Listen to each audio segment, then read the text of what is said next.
कोणी लिहिले आहे? वंदे मातरम गीत कोणी लिहिले आहे? पर्याय क्रमांक 1 बंकिमचंद्र चट्टोपाध्याय, रवींद्रनाथ टागोर, बाळ गंगाधर टिळक आणि सुभाषचंद्र बोस. तर आपण शेवटावरनं जाऊया.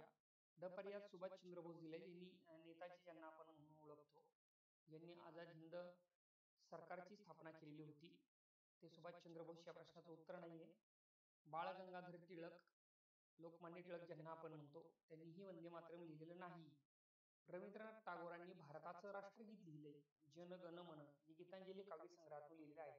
परंतु आपल्याला विचारताना प्रश्न वंदे मातरमवर विचारलाय, म्हणून वंदे मातरम जे लिहिलंय ते वंदे मातरम कोणी लिहिलं असा प्रश्न आपल्या समोर आला होता. असे वेगवेगळे प्रकारचे प्रश्न आपण पाहणार आहोत. याचं उत्तर आहे बंकिमचंद्र चट्टोपाध्याय, म्हणजेच बंकिमचंद्र चटर्जी.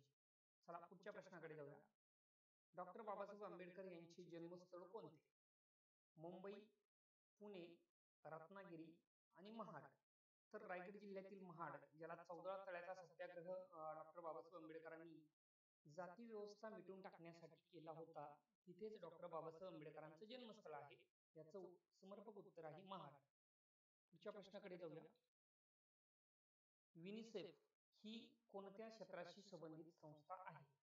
आता युनिसेफ ही एक इंटरनॅशनल लेवलवर काम करणारी एक संस्था आहे, जी संस्था बालकांचे कल्याण, आरोग्य आणि शिक्षण याच्यावरती काम करत असते. पण पर्याय मात्र मजेशीर दिलेत. अन्न म्हणजे फूड, आरोग्य, फिटनेस हेल्थ, बालशिक्षण आणि शिक्षण. तर बालशिक्षण हा शब्द महत्वाचा, म्हणून याचं उत्तर पर्याय क्रमांक क आहे, हे लक्षात असू द्या. पुढील प्रश्नाकडे जाऊया. भारतातील पहिली महिला पंतप्रधान कोण होत्या? भारताच्या पहिल्या महिला पंतप्रधान कोण होत्या? आतापर्यंत एकच महिला पंतप्रधान आपल्या भारताला लाभलेल्या आहेत. ज्या प्रथम महिला पंतप्रधान होतात, ज्यांना आयर्न लेडी म्हणून भारतामध्ये ओळखलं जातं. आपण शेवटाकडे जाऊया. सुषमा स्वराज. सुषमा स्वराज या भारतीय जनता पार्टीत म्हणजे एनडीए सरकारमध्ये महिला बाल कल्याण व काही काळ मनुष्यबळ मंत्री होते. ते या प्रश्नाचं उत्तर नाहीये. सोनिया गांधी, ज्या भारतीय राष्ट्रीय काँग्रेसच्या काही दिवस अध्यक्षा होत्या, विदेशीच्या मुद्द्यावर त्यांचं पंतप्रधान पद हुकलेलं आहे, म्हणून तेही प्रश्नाचं उत्तर नाही.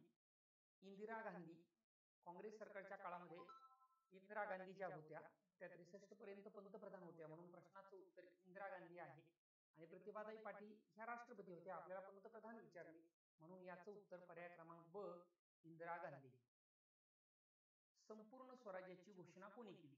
इंग्रजांनी जसा जसा भारत स्वातंत्र्य पेलण्यास समर्थ होईल तसा तसा तुम्हाला टप्प्यानं स्वातंत्र्य दिले जाईल अशी घोषणा केली होती.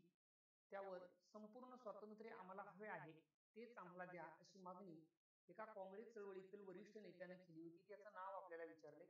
महात्मा गांधीजी नाही, पंडित जवाहरलाल नेहरू हे या प्रश्नाचं उत्तर आहे. रावी नदीच्या तीरी पंडित जवाहरलाल नेहरू यांनी त्या ठिकाणी भारताचा ध्वज फडकून आपल्याला स्वातंत्र्य मिळाल्याची घोषणा केली होती. परंतु इंग्रज सरकारने ते स्वातंत्र्य स्वीकारलं नव्हतं. मग त्यानंतर पंडित जवाहरलाल नेहरूंना अटक झाली होती. उत्तर आहे पंडित जवाहरलाल नेहरू. ठीक आहे. बाळ गंगाधर टिळक नाहीये, सुभाषचंद्र बोस सुद्धा नाही. शके 1664 मध्ये काय झाले? आता सणावळ्यांवर वेगवेगळ्या प्रकारचे प्रश्न पोलीस भरतीला आलेली असतात. 1664 म्हणजे 1674 म्हणजे छत्रपती शिवाजी महाराजांचा कार्यकाळ आहे. आता 1630 मध्ये महाराजांचा जन्म झाला होता आणि 1674 वर छत्रपती शिवाजी महाराजांनी रायगडावर स्वतःचा स्वराज्य राज्याभिषेक करून घेतलेला होता. गागा भट्टांना त्यासाठी आमंत्रित केलं होतं, म्हणून ही जी घटना आहे तिथे छत्रपती शिवरायांचा राज्याभिषेक झालेला आहे.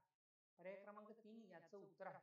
पानिपतच्या 3 लढाया झाल्यात, जे 1674 मध्ये नाहीयेत. औरंगजेबाचा मृत्यूही नाहीये आणि विजयनगरचे पतन सुद्धा नाही.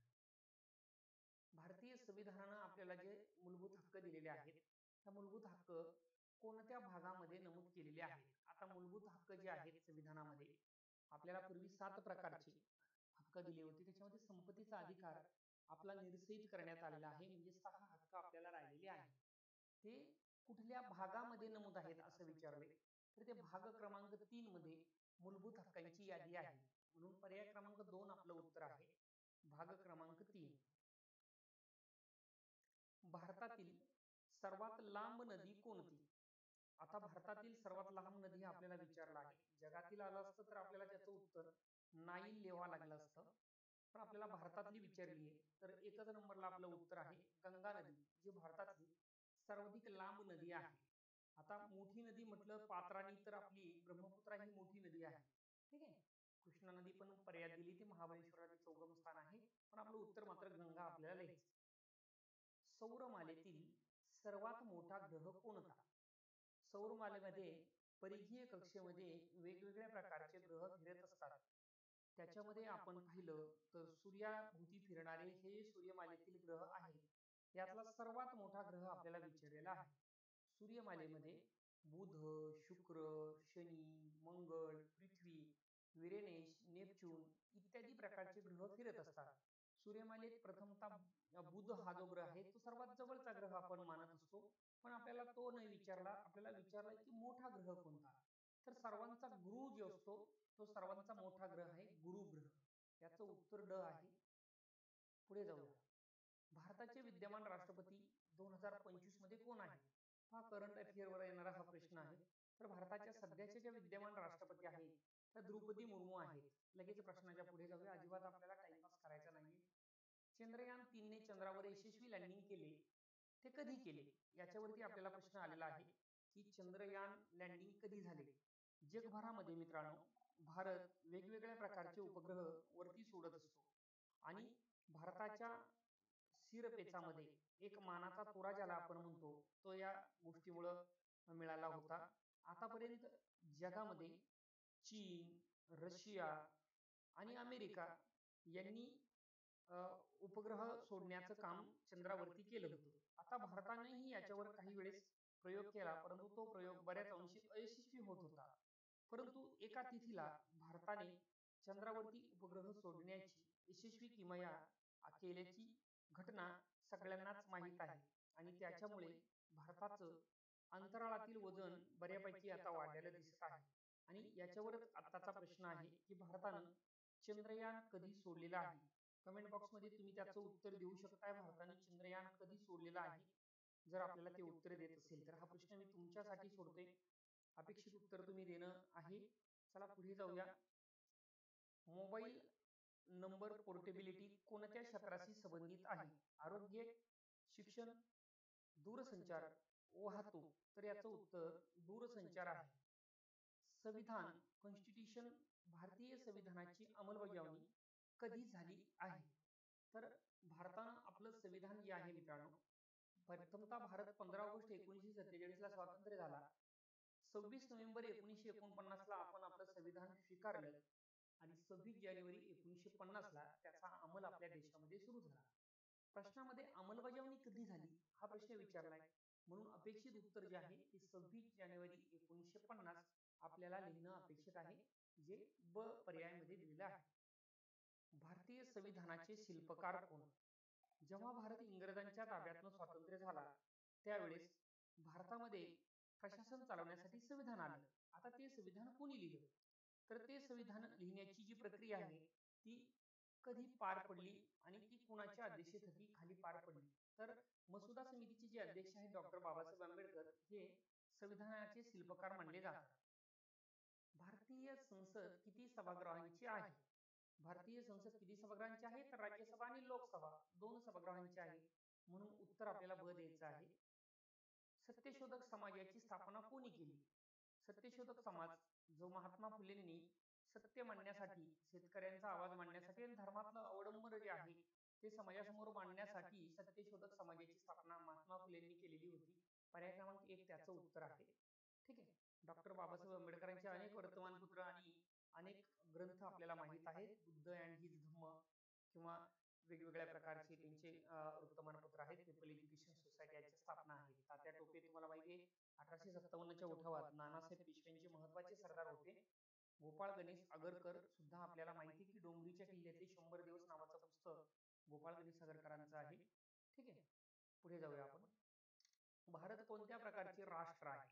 राजेशाही, एकतंत्री, लोकशाही गणराज्य आणि फेडरल राज्य. तर भारतामध्ये लोकांकडनं प्रतिनिधी निवडले जातात, म्हणून भारत हे लोकशाही गणराज्य आहे. अशोक राजा कोणत्या वंशाचा होता? अशोक राजाचा वंश आपल्याला विचारलेला आहे. अशोक राजा म्हणजे ज्याचं सम्राट अशोका म्हणून आपण नाव घेत असतो आणि या सम्राट अशोकांचा आपल्याला वंश विचारायला आहे. पर्याय दिले मौर्य, गुप्त, कुशाण आणि शुंग. तर मौर्य वंशामध्ये सम्राट अशोकांचा जन्म झालेला होता. भारताचे पहिले गव्हर्नर जनरल कोण होते? पहा मित्रांनो, पहिले फक्त गव्हर्नर विचारलेलं नाही, गव्हर्नर जनरल विचारलेला आहे. म्हणून भारताचे पहिले गव्हर्नर जनरल जे होते ते ऑरेंज हेस्टिंग्ज होते. चला पुढे जाऊया. छत्रपती शिवाजी महाराजांनी औरंगजेबाचा वकील शाहिस्ते खानाची बोटे कुठे कापली? लोहगडावरती, पुण्यावरती, जिंजीवरती आणि रायगडावरती. आता शाहिस्ते खान जो आला होता, जो औरंगजेबाचा मामा होता, त्यानं लाल किल्ल्यामध्ये म्हणजे लाल महालामध्ये आपलं बस्तान बसवलं होतं आणि लाल महाल हा पुण्याच्या क्षेत्रामध्ये येतो म्हणून उत्तर आपल्याला पुणे देणं अपेक्षित आहे. पानिपतची तिसरी लढाई कधी झाली? पानिपतची तिसरी लढाई मुहम्मद शाह अब्दाली आणि मराठे यांच्यामध्ये झाली होती आणि ती ब पर्यात 1761 साली झालेली आपल्याला माहिती आहे. असे वेगवेगळे प्रश्न आणि एका प्रश्नाचं उत्तर मी तुम्हाला द्यायला लागलो होतो, तो चंद्रयानाचा प्रश्न आहे. कमेंट तुम्हाला करायला सांगितली, तुम्हाला अपेक्षित आहे की तुम्ही कमेंट केलेली असेल. ज्यांनी केली नाही ते करा. चंद्रयान 3 ने चंद्रावर यशस्वी लँडिंग कधी केलं? तर मित्रांनो 2023 मध्ये ते लँडिंग झालेलं आहे आणि ते मी कमेंट करून तुम्हाला विचारलं होतं की तुम्ही कमेंट बॉक्समध्ये मला त्याची तिथी सांगा, जेणेकरून तुमच्यासाठी वेगवेगळे व्हिडिओ मला बनवणं शक्य होईल. तर त्याचं उत्तर या ठिकाणी आहे 23 ऑगस्ट 2023. असे नवीन नवीन व्हिडिओ पाहण्यासाठी आपण अजूनही चॅनलला लाईक केलं नसेल तर लाईक करा. धन्यवाद. असे नवीन व्हिडिओ आपल्याला रोज या चॅनलवर पाहायला मिळतील.